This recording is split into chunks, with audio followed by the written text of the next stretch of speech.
Buongiorno e ben ritrovati con l'informazione flash di New Sicilia. Vediamo insieme i titoli più rilevanti della mattina. In apertura l'ennesima tragedia del mare. Durante la notte sul molo di Lampedusa sono sbarcati i corpi senza vita di 2 giovani migranti che viaggiavano a bordo di un'imbarcazione insieme ad altre 44 persone soccorse dalla Finanza. Fra i superstiti anche 3 stranieri che hanno riportato gravi sintomi di intossicazione da idrocarburi.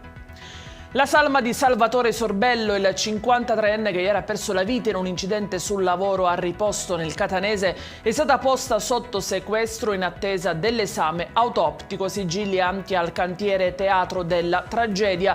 L'ennesima morte bianca che conferma come la colpa sia soprattutto di un sistema che mette il profitto davanti alla vita, ha commentato il responsabile di Cisal Catania Giovanni Lo Schiavo.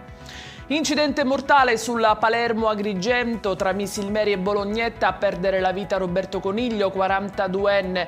L'uomo era alla guida di una Mercedes quando ne avrebbe perso il controllo, ribaltandosi più volte e finendo fuori strada. Andava in giro in scooter con una pistola a carica infilata nella cintura, a finire in manette un 61enne bloccato a San Giovanni Galermo durante un servizio di controllo della questura etnea. L'uomo deteneva con sé anche 80 munizioni e un altro caricatore pronto all'uso.